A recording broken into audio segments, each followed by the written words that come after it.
corporal punishment? Well, first of all, it depends on what you mean by corporal punishment. Time out could be regarded as corporal punishment. It also depends very much on the age of the child. Let's say a 2-year-old. Well, in my new book, by the way, I have a chapter in there called "Don't Let Your Children Do Anything That Makes You Dislike Them." And the reason that I wrote a chapter about that is because people who let their children do things that make them dislike them end up disliking them. And because there's a huge power differential, generally speaking, between adults and children, if you end up disliking your children because they're not behaving well, they're behaving disgracefully, say, or they're challenging your position in the authority hierarchy too regularly, something you won't put up with, by the way, even if you think you will, it's necessary to get your disciplinary routine straight. So the first thing I would say is figure out what the rules are. There shouldn't be too many. For 2-year-olds, basically, they have to know what no means, and they also have to learn, as they approach 3, not to kick, hit, bite, or steal, essentially. Now, it's easy to train a 2-year-old what no means. You can actually start with a child that's only 13 months old, a child that can cry, let's say that, or that can crawl. Let's say that you have a child that's starting to crawl and wants to explore the house. So the first thing you do, if you have any sense, is try to get rid of most things that the child could cause a tremendous amount of trouble with to the things or to the child, so that it's reasonably safe. And then the child is going to want to crawl around and get into everything. And so, but maybe there are things you don't want him or her to get into, like maybe there's a what would we say? Maybe there's a tablecloth, and on top of the tablecloth there's a plant, or maybe there's some plants on the floor. And when the child is crawling and goes off to do something that he or she shouldn't, you can just grab his leg and, gently but firmly, and say no. And the child will keep trying to move forward because they're stubborn little blighters, and you can continue to say no. And if you persist with saying no, then the child will eventually give up and sort of go limp. Now, and often the child will cry when you do that.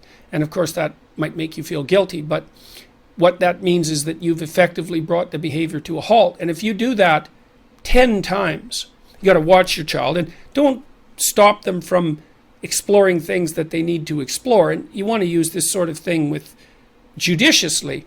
You can grab them by the leg and say no, and no, no, and wait until they give up. Usually they'll cry, and then you can let them go. And then soon, after you do that about 10 times, soon then, if you just say no with the same tone of voice, the child will, generally what happens, the child will immediately cry and then stop. And then after about 10 repeats of no without having the leg grabbed, then no will just produce stopping of the behavior. And that's unbelievably useful, because as soon as you train your child to understand what no means, then they really have free reign of the house in some sense, with relative minimal supervision from you. First of all, they can learn what things they're not supposed to get into, and it's amazing how fast children can learn that, and how fast they can generalize to the class of things that they shouldn't get into. Like, you don't have to teach them every single thing. They can generalize very rapidly. That's not much different than thinking. But also, once they are capable of understanding what no means, you have an extremely potent means of helping them regulate their behavior with a minimum of intervention. So that's unbelievably useful. So now let's say you have a 2-year-old who's pretty contentious, and 2-year-olds are pretty contentious, some of them in particular, because about 5% of 2-year-olds, most of them are male, are quite aggressive by temperament. And those are the ones that, if you put with other 2-year-olds, will frequently kick, hit, bite, or steal. Not all kids are like that, but some are. And most of them get socialized out of that by the time they're about 4. Now let's say you have, and at 2 they also start to experiment with saying no back, and also with misbehaving, although they can do that even younger than that. So if you have a 2-year-old who's particularly rambunctious and who decides he isn't going to listen to you, we'll use he in this example because it's boys that are more likely to misbehave and not listen. You can pick them up and, by the arms. Now, you got to get your attitude right, because you don't want to be stupid. You don't want to let your kid make you mad, especially when they're really little, because you're really big. and you can hurt them. And so you gotta have a clue. That's why you want to get the rules of discipline in order, the minimum rules of discipline, and why you want to have a strategy. But let's say your two-year-old is insisting upon doing something that you don't want him to do, like inserting a fork into an electrical outlet, and you just can't have that. And so you can say no. Hopefully you've already done the no training that I recommended. And then if that doesn't work, what I recommend doing is picking the child up by the arms and then putting them on the steps. Say, look, you sit there until you're ready to listen. Now, usually the child will sit there, and then the rule has to be something like, you can get up as soon as you're ready to be a civilized human being again. And you can refer to yourself, your own attitude during a process like that, because if the child does comply and sits on the steps and then comes and says, I'm ready to be good, and you like him again, you got to be honest about this, then you can tell that he's honest in his decision to rejoin the civilized world. Now, sometimes if you put a 2-year-old that's particularly rambunctious on the staircase, then as soon as you let go of their arms, they'll run off.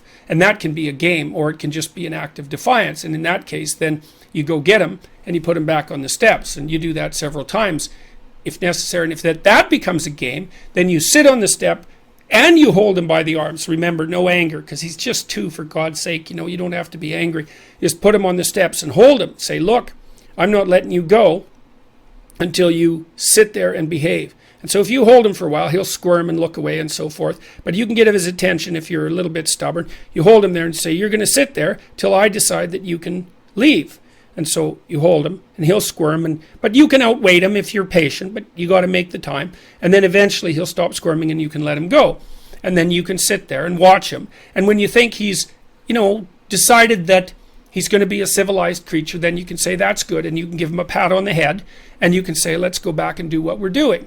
And the rule has to be, you see, that the punishment not only has to bring the behavior to a halt in the most merciful manner possible, but that's still effective, but it also has to satisfy your need for order and justice so that you don't carry resentment and irritation about the child's misbehavior forward with you, because you don't want to kid yourself about what sort of nice person you are. You're not nearly as nice a person as you think, and no one likes to be brought down the authority hierarchy by a recalcitrant 2-year-old.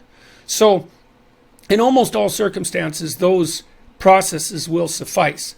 There's other disciplinary strategies that you can use too that are more positive. I mean, one of the things that you can do, for example, if you're, let's say you want to get your child to go to bed, which is a really good idea. You should set a stable bedtime for your child. And I would say if they're under 4, it should be around 8 or 7 or something like that, because you want to have a life, and you want to have a life with your wife so that you don't end up hating your child. And so one of the things you can do, if you want to train your child to go to bed at 8, so maybe he's not going to bed until 10 right now, and you want to fix that. So you say, okay, go to the grocery store or a little convenience store and buy 10 little gifts. And they can be cheap. Kids don't care. They're not very bright, You can fool them. So buy 10 little things that you think your kid would like and wrap them up. And then put them up on a shelf where he can see them but can't get at them. And then you say, look, kid, I'm going to put you to bed at 9:30 tonight. And if you don't get out of bed, then I'm going to give you one of these. I'm going to give you one of these gifts in the morning. So, or you can do it another way too. If the child is always giving you a rough time about getting ready for bed and going to bed, you can say, look, if you put on your pajamas without fussing and you climb into bed, then I'll give you one of these little gifts. And so then if that works, then the child can have a little gift and he's in bed at 9:30, and then you can make it 9, and then you can make it 8:30, and then you can make it 8. And that's called successive approximation, right? You hit the target. You specify the target that you want the child to achieve, and then you use small rewards, not too often, in order to attain that goal. And those are unbelievably effective strategies, and they can actually be pretty fun.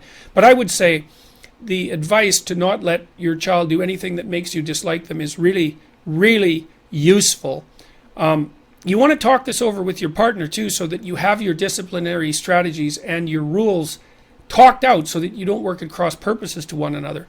So, okay, so that's probably good enough.